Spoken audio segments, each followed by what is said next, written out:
ఈరోజు మనం అన్నానికి దోషం అంటడము అంటే ఏమిటి, అది ఎలా పోగొట్టుకోవాలి, దోషం అంటడం అంటే ఏమిటి, అది ఎలా పోగొట్టుకోవాలి అనే విషయాన్ని గురించి మనం తెలుసుకుందాం. ఎడమ చేతితో తినే తిండికి, నిలబడి తినే తిండికి రాక్షస శక్తులు వస్తాయి. ఎడం చేత్తో తిన్నా మరి నిలబడి తిన్నా ఆ తిన్న ఫలితానికి రాక్షస శక్తులు వస్తాయంట. ఒకరి ఎంగిలి ఒకరు పంచుకు తింటే అది కూడా దోషాన్నమే. అన్నానికి జాతి దోషం, ఆశ్రయ దోషం, నిమిత్త దోషం అని 3 రకాల దోషాలు ఉంటాయి. జాతి దోషం, ఆశ్రయ దోషం, నిమిత్త దోషం అని 3 రకాల దోషాలు ఉంటాయి. జాతి దోషం అంటే సహజంగానే ఆ పదార్థానికి ఉన్న దోషం. అంటే అవి ఉల్లి, వెల్లుల్లి, ముల్లంగి లాంటివి. ఎందుకు? వీటిలో తామస గుణాలు ఉంటాయి కనుక ఇవి వదిలేయాలి అని చెప్తారు. సాత్విక సాధన చేసి భగవంతుడు కావాలి అనుకునే వాళ్ళు వీటిని వదిలేయాలి. అంటే ఉల్లి చేసిన మేలు తల్లి కూడా చేయదు అంటారు. అది బాహ్యంగా శరీరానికి పనిచేస్తుంది. అంతరంగా ఆధ్యాత్మికతకు కొంచెం అడ్డం వస్తుంది. ఎందుకంటే అది తమో గుణంతో కూడుకుని ఉంటుంది. అది తింటే తమో గుణం పెరుగుతుంది కనుక ఆ తమో గుణం మన దీనికి భగవంతుని స్మరణకు, మోక్షానికి అది అడ్డం వస్తుంది కనుక దాన్ని వదిలేయమని చెప్పారు. సాత్విక సాధన చేసి భగవంతుడు కావాలి అనుకునే వాళ్ళు వీటిని తప్పక వదిలేయాలి. ఆశ్రయ దోషం గురించి తెలుసుకుందాం. ఆశ్రయ దోషం అంటే పాత్రను బట్టి దోషం. పాలు శ్రేష్టమైనవి, కానీ అవి రాగి పాత్రలో పోసి భగవంతునికి నివేదిస్తే అవి పాలు కళ్ళుతో సమానం అవుతాయి. అందుకని అక్కడ పాలల్లో దోషం లేదు, పాత్ర దోషం ఉంది. అంటే పాలు దేన్ని ఆశ్రయించుకొని ఉంటాయి? పాత్రని ఆశ్రయించుకొని ఉంటాయి. అందుకని దాన్ని ఆశ్రయ దోషం అంటారు.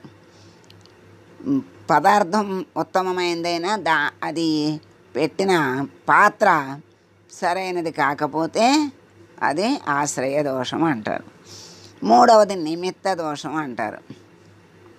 నిమిత్త దోషం అంటే అవి పుట్టే చోటు బాగుండాలి. అంటే ఆ మొక్క పెరిగే చోటు పవిత్రంగా, చక్కగా, శుభ్రంగా ఉండాలి. అది దానికి ఉదాహరణకి మనకి తెలియటానికి చెప్తున్నారు. మారేడు దళాలు శివుడికి ప్రీతి అని తెలుసు కదా అందరికీ. అవి తీసుకెళ్ళి పూజ చేస్తే శివుడికి చాలా ఇష్టం కనుక ప్రీతి చెందుతాడు, అనుగ్రహిస్తాడు అని అందరికీ తెలుసు. కానీ ఆ చెట్టు శ్మశానంలో ఉంటే అది తీసుకొచ్చి ఎవరు పూజ చెయ్యరు, చేస్తే దోషం. మారేడు దళాలు ఇష్టం కదా అని శ్మశానంలో ఉన్న చెట్టు దళాలు తీసుకొచ్చి పూజ చేస్తే అది దోషం. అంటే దుష్టమైన ప్రాంతంలో పెరిగిన అది దోషభూయిష్టమవుతుంది. అది చక్కని ప్రదేశంలో విడిగా పెరిగితే అది పవిత్రమైనది అవుతుంది. అందుకని 3 దోషాలు మనకి తెలియజేశారు. జాతి దోషం అంటే పదార్థానికి ఉన్న దోషమని, మరి ఆశ్రయ దోషం అంటే పదార్థం పెట్టిన పాత్రను బట్టి వచ్చేటువంటి దోషమని, నిమిత్త దోషం అంటే ప్రాంత దోషం, అది పెరిగేటువంటి ప్రాంతం యొక్క దోషం బట్టి దానికి విలువ తగ్గిపోతుంది. అందుకని అక్కడ శ్మశానంలో ఉన్న మారేడు దళాన్ని తీసుకొచ్చి భగవంతుడికి పెట్టకూడదు, పెడితే దోషం. అది చెడు ప్రాంతంలో పెరిగింది కనుక. కాకి, పిల్లి, కుక్క మొదలైనవి ముట్టుకున్న భోజనం కూడా దోషమే. మనం బయట నుంచి తెచ్చిన వస్తువులు ఎలా పండిస్తున్నారో, ఎక్కడ నుంచి తెస్తున్నారో మనకి తెలియదు. అందుకనే భగవంతునికి నివేదించి భోజనం చెయ్యాలి. ఏది తిన్నా భగవంతునికి అర్పణ చెయ్యాలి. మొదట్లో నోట్లో పెట్టుకునే ముందు అక్కడ వెళ్ళి దేవుడి దగ్గర మరి నివేదన చెయ్యాలని అనుకోక్కర్లేదు. ఎక్కడున్నాడు భగవంతుడు? మనలోనే ఉన్నాడు గనక ఆ భగవంతుడికి ఇట్లా కళ్ళకు అద్దుకుని భగవతార్పణం అని అర్పణ చేసి ఆ పదార్థాన్ని మనం తీసుకుంటే అది భగవంతుని ప్రసాదంగా అవుతుంది. కనుక దానిలో ఏమైనా దోషాలుంటే అవన్నీ కూడా పోతాయి. మనకు దగ్గరకు రాకమునిపే అవి ఏమైనా మన దాకా వచ్చాక జాగ్రత్త అవసరం కనుక మరి భగవంతునికి నివేదించటం వల్ల ఆ దోషాలన్నీ పోతాయి. అందుకే దోషము లేని అన్నము ఇవ్వమ్మా అని అమ్మని వేడుకోవాలి. దోషము లేని అన్నమును ఇవ్వమ్మా అని అమ్మవారిని వేడుకోవాలి అని ప్రతిరోజు నీకు నివేదన చేసి తినే భాగ్యం కల్పించు తల్లి అని కోరుకోవాలి.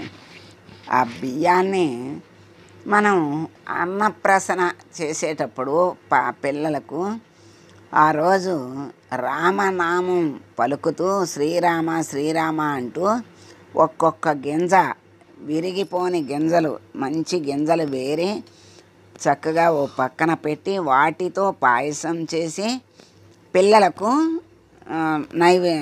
భగవంతుడికి నైవేద్యం పెట్టి అది పిల్లలకు ముట్టిస్తాం అన్నప్రాసన రోజున.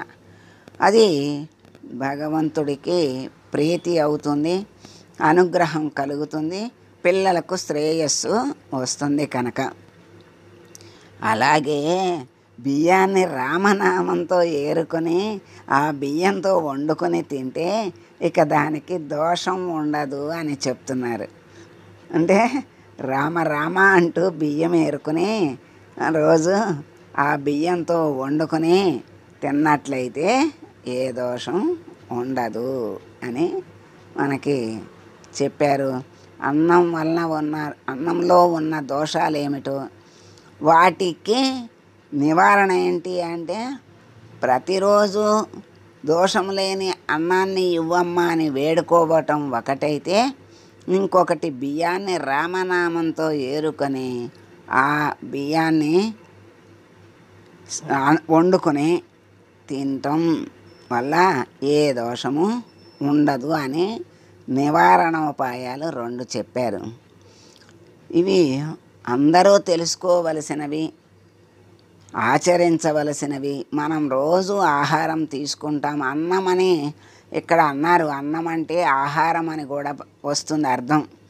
అందుకని ఏ ఆహారం తీసుకున్నా ఆ భగవంతుడికి అర్పణ చేసి కళ్ళకద్దుకొని భగవతార్పణం అని తినటం అనేది అలవాటు చేసుకుంటే అది ప్రసాదం కింద అవుతుంది. దాంట్లో ఉన్న దోషాలు నివారణ అవుతాయి. మనకి ఆరోగ్యము మరి ఆధ్యాత్మికము కూడా భగవంతుడు ప్రసాదిస్తాడు. కనుక ఇవన్నీ తెలుసుకున్నాం. చాలా సంతోషకరమైనటువంటి ఆరోగ్యకరమైనటువంటి విషయాల్ని మనకు తెలియజేశారు. సర్వం శ్రీకృష్ణార్పణమస్తు. లోకా సమస్తా సుఖినో భవంతు.